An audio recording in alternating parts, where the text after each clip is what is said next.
Bonsoir et bienvenue sur Télémiroir TV Sud. Nous sommes le vendredi 4 février. Les titres de ce journal: 60 places supplémentaires en crèche à Nîmes. C'est pour bientôt. Une nouvelle structure d'accueil va ouvrir ses portes à la fin du mois. Les opposants à l'abattage des arbres boulevard Gambetta restent mobilisés. Pourquoi ces arbres sont-ils sacrifiés? Réponse du maire dans un instant. Noir, blanc, au lait, avec ou sans noisettes. Le chocolat dans tous ses états est à l'honneur à Nîmes tout le week-end. Et on débute cette édition avec une grande nouvelle. Télémiroir change de nom lundi. Télémiroir devient TV Sud après le rachat de cette LTV. La télévision locale de Montpellier l'été dernier, les deux télés du groupe Média du Sud changent leur identité. Les explications de Christophe Musset, le PDG du groupe Média du Sud. On l'écoute. Et à partir de lundi, ça sera plus Télémiroir, mais bien TV Sud, donc, dont les téléspectateurs verront avec cette nouvelle chaîne, ces nouvelles couleurs, plus chaudes. C'est ce que nous avons voulu faire, être encore plus proche des gens, plus proche du Sud. Et le nom de Sud nous est paru évident immédiatement. Pourquoi? Parce que c'est vrai que nous avons repris le Télémiroir il y a maintenant 1 an et demi. Nous venons de reprendre la chaîne 7LTV à Montpellier, et quelque chose qui nous paraissait commun aux deux chaînes, c'était le Sud. Et donc le coup TV Sud, ça sera décliné Camargue-Cévennes sur Nîmes, et TV Sud Montpellier. Pour Montpellier, c'était quelque chose tout naturel, le Sud, commun pour nous tous. En termes de contenu, vous avez déjà pu voir, les téléspectateurs, qu'il y a eu des rapprochements en termes de contenu. Des émissions sont communes, des sujets vont d'une chaîne à l'autre. C'est vrai qu'il y a eu un côté identité Sud, donc le vidéo, on peut le franchir dans les deux sens. Mais aussi l'habillage va changer, et nous avons fait des efforts aussi sur le plateau, parce que nous devions avoir un rendu de qualité, et c'est vrai que les plateaux étaient vétustes sur Télémiroir. Et maintenant, nous avons un plateau tout neuf dès lundi, ce qui permettra d'avoir une meilleure qualité visuelle et auditive dès lundi. Le nouveau plateau donc de Télémiroir TV Sud Camargue-Cévennes à découvrir dès lundi sur votre antenne. Installée au cœur du quartier Vacquerolles, une nouvelle crèche associative vient de sortir de terre. À terme, elle pourra accueillir chaque jour 60 enfants. Visite guidée, Nicolas Pinchino. Il reste encore 10 places en crèche à Nîmes. Oui, c'est possible, pour cause, la crèche multi-accueil du Grand Bois dans le quartier de Vacquerolles n'est pas encore ouverte. Il reste encore quelques places parce que ouvrir une crèche en milieu d'année, c'est pas très facile, mais là, on a au moins l'avantage d'offrir des places. Ils rentrent ici par le SAS. Ici, c'est la salle d'accueil du matin et du soir, où les enfants sont groupés.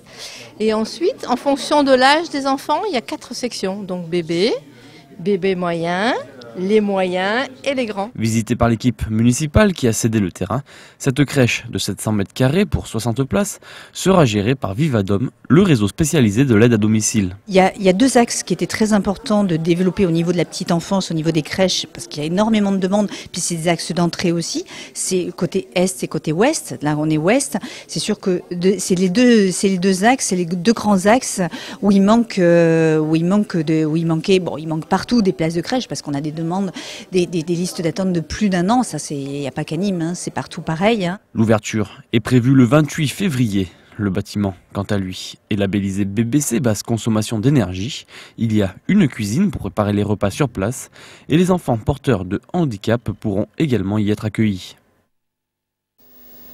Le combat continue. Les opposants à l'abattage des arbres situés boulevard Gambetta et Courbet sont toujours mobilisés. Aujourd'hui, ils ont fait signer des pétitions. Depuis le début de la semaine, la mairie et Nîmes Métropole ont entrepris des travaux d'aménagement pour la future ligne de trambus. Plusieurs dizaines d'arbres sont déjà abattus pour faire place à une future station du TCSP. Pour le maire de Nîmes, cette opération est indispensable. Explication: Jean-Paul Fournier au micro d'Olivier Michel. Quand on fait des travaux, on est obligé d'éliminer certains arbres. Je crois que c'est un crève-cœur pour nous aussi. Chaque fois qu'on coupe un arbre, je crois qu'effectivement on peut se dire que c'est très dommage. Bon, mais néanmoins, quand on fait des grands travaux, bon, il faut se rendre à l'évidence. Mais quand on enlève un arbre, on en plante 3, voire 4 nouveaux. Donc aujourd'hui, il y a 80 arbres qui doivent être, disons, abattus. C'est presque 600 arbres nouveaux qui vont être mis en place sur Nîmes. C'est pas pour rien qu'on a gagné l'an dernier le prix de l'arbre. Je crois qu'on est très vigilant là-dessus. Et tout ce qui a été arraché ou scié seront remplacés, voire multipliés par 4, voire 5 selon les endroits. Donc bon, je comprends que ça puisse émouvoir certaines personnes. Et encore, je dis, c'est 10, 15 personnes qui ont manifesté. Et finalement, c'est toujours les mêmes. C'est ceux qui manifestent pour le mur de la route d'Alès, c'est ceux qui manifestent pour le tracé du TCSP. On retrouve toujours les mêmes. Une affaire à suivre donc. On reste avec Jean-Paul Fournier. Dans le cadre de ses visites mensuelles d'entreprise, le président de Nîmes Métropole s'est aujourd'hui rendu chez Clear Channel, une société de communication à la pointe dans son secteur d'activité. Reportage, Olivier Michel. Que vous soyez sur Piccadilly Circus, Times Square ou tout simplement à votre arrêt de bus, votre regard s'est forcément posé sur un produit nîmois estampillé Clear Channel. Et oui, le numéro 1 mondial de la communication en extérieur est nîmois. Il y a une raison historique, c'est que Clear Channel, historiquement, est partiellement né à Nîmes avec l'ancienne entreprise Sirocco. Et puis il y a une deuxième raison plus actuelle, c'est que la localisation de Nîmes, la proximité de l'autoroute est en fait un lieu idéal pour rayonner sur tout le sud de la France. Ils sont sur le site depuis 20 ans, ils se sont agrandis, ils ont poussé les murs puisque d'autres locaux ont été achetés. Il y a d'autres locaux qui sont loués sur le marché gare et le PDG me disait qu'effectivement ils sont encore trop petits. Ils espèrent un de ces jours de pouvoir un petit peu aussi s'agrandir. Classé numéro 2 français derrière JC Déco, Clear Channel possède quelques 140 000 faces publicitaires en France, des 4x3 aux sucettes en passant par les bus ou tramways. Elle emploie plus de 1000 personnes, dont 180 au siège nîmois, où sont par exemple assemblés les 8 mètres carrés déroulants. Nous recevons ici les affiches en 4 morceaux, puis nous les assemblons. Ensuite, nous rassemblons entre elles les affiches pour faire ce que nous appelons un train d'affiches que les afficheurs mettent dans les appareils. Preuve que le papier a encore de beaux jours devant lui, la société vient d'acquérir un robot qui, selon les dirigeants, ne devrait pas causer de suppression d'emplois. Clear Channel planche par ailleurs sur l'affichage de demain, le numérique grand format. Procès Bissonnet, 4e semaine après avoir étudié les personnalités d'Amaury Darcourt et de Jean-Michel Bissonnet toute la semaine. Aujourd'hui, c'était au tour de Méziane Belkacem, le jardinier, principal suspect du meurtre de Bernadette Bissonnet. Compte rendu d'audience, Jean Brun. Après Amaury Darcourt et Jean-Michel Bissonnet, la dernière journée d'audience de la cour d'assises était consacrée à l'examen de la personnalité de Méziane Belkacem, l'auteur des coups de feu mortels. Les témoins défilent à la barre. Ils confirment tous la bonhomie du laveur de carreaux du couple Bissonnet et s'étonnent de son implication dans l'affaire. L'un de ses anciens collègues confirme qu'au moment du meurtre, Belkacem avait bien l'intention de lui acheter sa voiture d'occasion, malgré ses graves problèmes d'argent. Un élément de plus qui pourrait confirmer les dires de Belkacem sur le commanditaire de l'assassinat, à savoir Jean-Michel Bissonnet. Car après 19 jours d'audience, pas trace d'une preuve définitive, en dehors des aveux d'Amaury Darcourt et de Méziane Belkacem. Les débats auront bien permis de fermer les portes à de nombreuses hypothèses. Mais ce sont bien les audiences et les plaidoiries des parties prévues à partir de lundi qui permettront à la Cour de se forger son intime conviction. Le verdict devrait intervenir dans la journée de jeudi. On passe au sport avec la victoire de Samuel Dumoulin. Le coureur de l'écurie Cofidis a remporté la 3e étape de l'Étoile de Bessèges. Une victoire au sprint, l'étape du jour, 150 km entre Pont-Saint-Esprit et Bagnols-sur-Cèze. Au classement général, c'est Johnny Hoogerland qui prend la première place, arrivée de la compétition dimanche à Bessèges, bien sûr. On passe au handball féminin après leur victoire mercredi au Parnasse face à Issy-les-Moulineaux. Les filles du HBCN jouent dimanche en Coupe d'Europe. Les Nîmoises se déplacent aux Pays-Bas pour les 8e de finale de cette compétition européenne. Nous y reviendrons bien sûr largement lundi dans le journal et dans votre émission Miroir des Sports. C'est la première grande feria de l'année. Elle aura lieu le week-end de Pâques. Je veux bien sûr vous parler de la feria de Arles. 4 jours de corrida et 4 nuits de fête. En coulisses, on se prépare déjà. La semaine dernière, le programme a été dévoilé. Le détail de cette édition 2011 avec Christophe Chez. 5 corridas, 2 novilladas et une corrida équestre composent le programme de l'édition 2011 de la Feria de Pâques qui a été dévoilée samedi soir au Palais des Congrès d'Arles.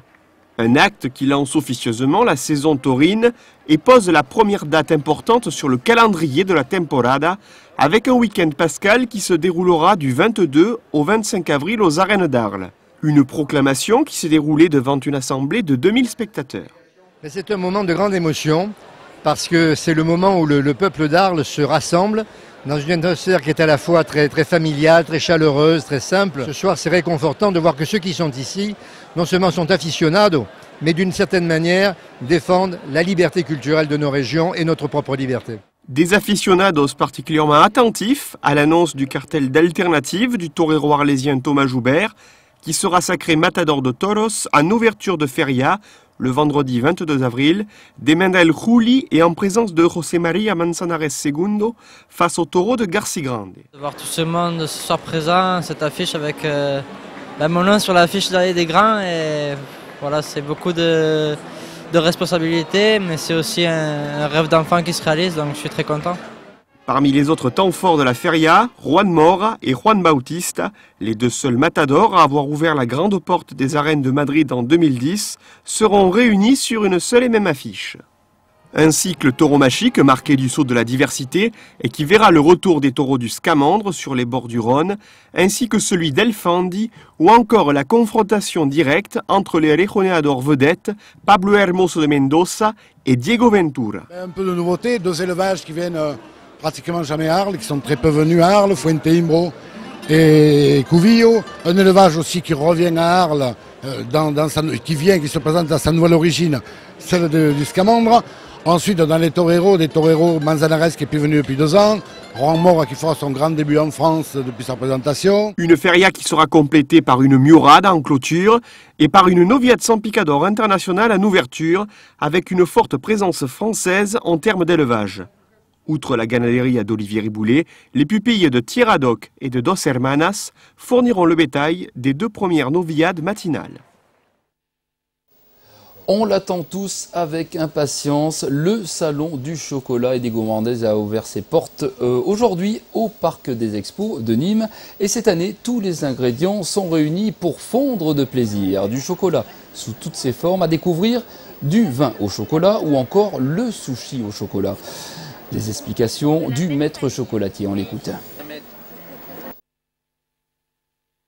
C'est nouveau, enfin on est les premiers à les lancer sur le marché dans cet esprit-là. C'est-à-dire qu'on en a vu beaucoup avec du riz au lait, ce genre de produits qui ne se conservent pas. Nous on les a fait donc avec de la noix de coco, des pralinés, du chocolat blanc, du riz soufflé. Le concept, il est nouveau, on est les premiers à l'avoir lancé. Et ça plaît ?